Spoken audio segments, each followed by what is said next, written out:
ہم کسے کامیابی سمجھتے ہیں؟ جو زیادہ دولت مند ہے زیادہ کامیاب ہے، جس کی جائیداد زیادہ ہے زیادہ کامیاب ہے،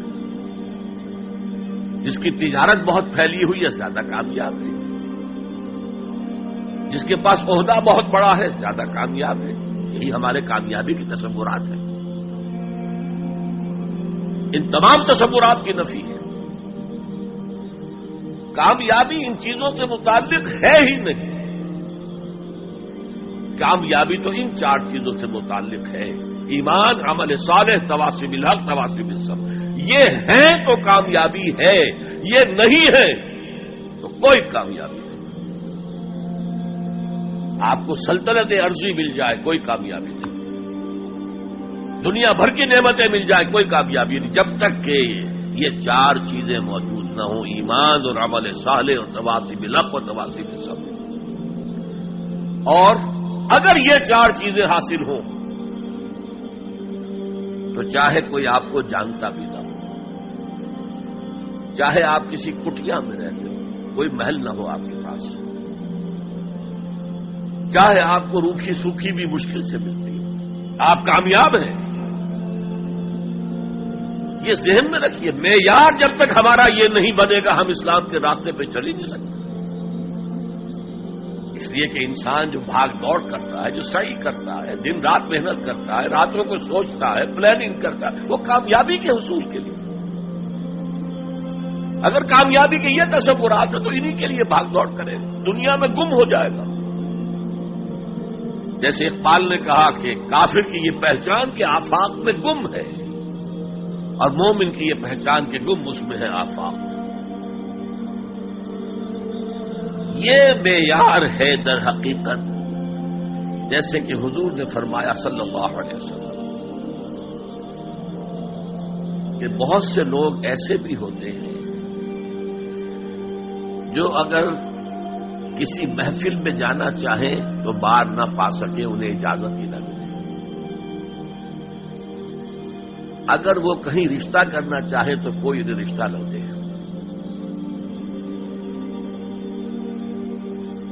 لیکن اللہ کی نگاہ میں ان کا وہ مقام ہوتا ہے کہ اگر وہ بھولنے سے کسی بات پر قسم کھا لیں تب بھی اللہ ان کی قسم کی لاج رکھتا ہے۔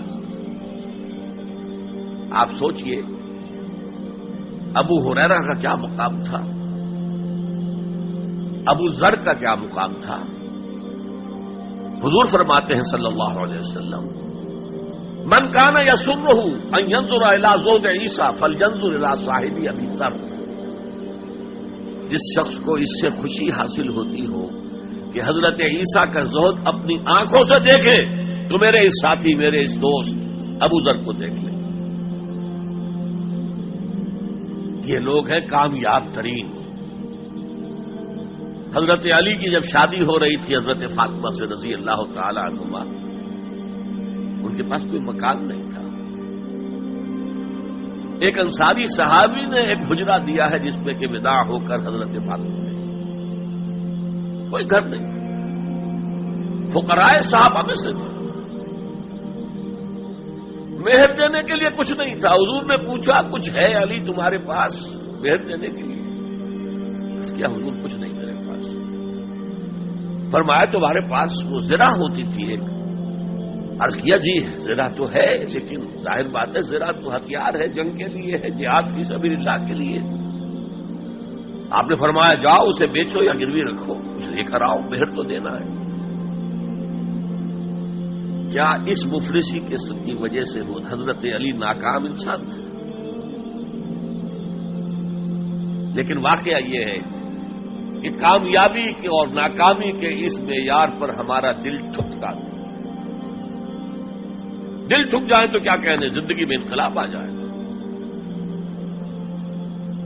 میں جو بات کہہ رہا ہوں دل گواہی دے گا کہ صحیح ہے، لیکن برا نہ مانے تو میں عرض کروں گا، قرآن مجید میں ایک آیت آئی ہے کہ اے محمد جو کچھ آپ کہہ رہے ہیں صلی اللہ علیہ وسلم، کوئی بات لگتی تو ٹھیک ہے، ان نظن الا ظنا وما نحن بمستيقنين، گمان سا تو ہوتا ہے جو آپ کہہ رہے ہیں ٹھیک ہے، میں یقین نہیں ہوتا۔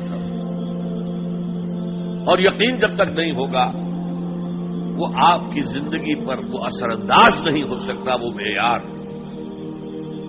کہنے کو ہم کہتے ہیں ہمارا آخرت پر ایمان ہے، اور آخرت کی زندگی ابدی زندگی ہے، اور اصل زندگی آخرت کی زندگی ہے۔ وَإِنَّ دَارَ الْآخِرَةَ لَهِيَ الْحَيَوَانُ، لیکن ہماری بھاگ دوڑ، ہماری سعی و جہد، کہاں سے کہاں ہم جاتے ہیں اچھے کیریئرز کی تلاش میں۔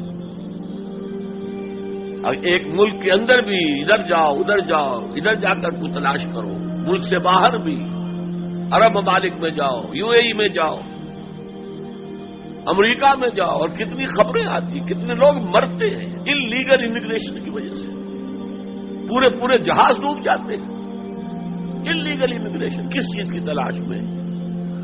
کیا اللہ یہاں رازق نہیں ہے، رزق نہیں دے سکتا؟ لیکن یہ کامیابی کی زندگی جس میں چمک ہو دمک ہو، اقبال کہتے ہیں کہ خرد کو خیرہ کرتی ہے، عقل کو خیرہ کرتی ہے چمک تہذیب حاضر کی، یہ صناعی مگر جھوٹے نگوں کی ریزہ کاری ہے، یہ جھوٹے رزقوں کی ریزہ کاری ہے، کوئی اس کی حقیقت ہی نہیں۔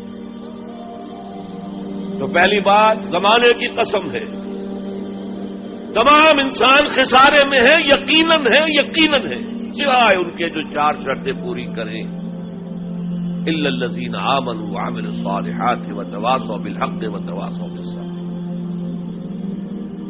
اب دوسری بات نوٹ کیجئے، یہ نجات کے منیمم تقاضے ہیں، کم سے کم تقاضا ہے، لازمی تقاضا ہے، اس کے بغیر وہ فوری نجات ممکن نہیں۔ اب تیسری چیز، اور یہ ہمارے تصورات کی بڑی نفی کر دینے والی شے ہے، یہ چاروں شرطیں لازم ہیں۔ ہم سمجھ بیٹھے صرف ایمان سے نجات ہو جائے گی، اس سے بھی آگے ایمان ہو نہ ہو ہم مسلمان ہیں، محمد کے امتی ہیں صلی اللہ علیہ وسلم، نجات تو ہو ہی جانی ہے۔ یہی تصورات ہے کہ جنہوں نے ہمیں بے عمل کر دیا ہے۔ جب بغیر کسی سعی کے، بغیر کسی محنت کے، بغیر کسی بھاگ دوڑ کے، بغیر کسی قربانی کے نجات حاصل ہو جائے تو کس کا دماغ خراب ہوا ہے کہ وہ محنتیں کرے، مشقتیں کرے، قربانیاں دے، اپنا خون دے، اپنا مال دے۔ لہذا یہ چاروں چیزیں لازم ہیں۔ یہ اللہ کا کلام ہے، یہ شاعری نہیں ہے، شاعری میں مبالغہ بھی ہو جاتا ہے۔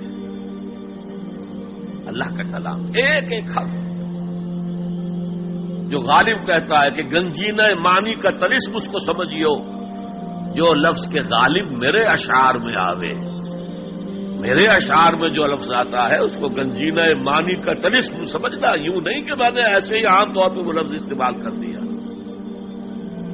اب فارسی میں کہتا ہے زیرے ہر لفظ غالب کی نام میں خانہ ہے، میں نے غالب کے ایک ایک لفظ کے نیچے ایک میخانہ پایا ہے، علم کا میخانہ، حکمت کا میخانہ، فلسفے کا میخانہ۔ تو یہ قرآن غالب نے تو تعلی کی ہے، لیکن یہ اللہ کا کلام ہے، یہاں ہر حرف لازم ہے۔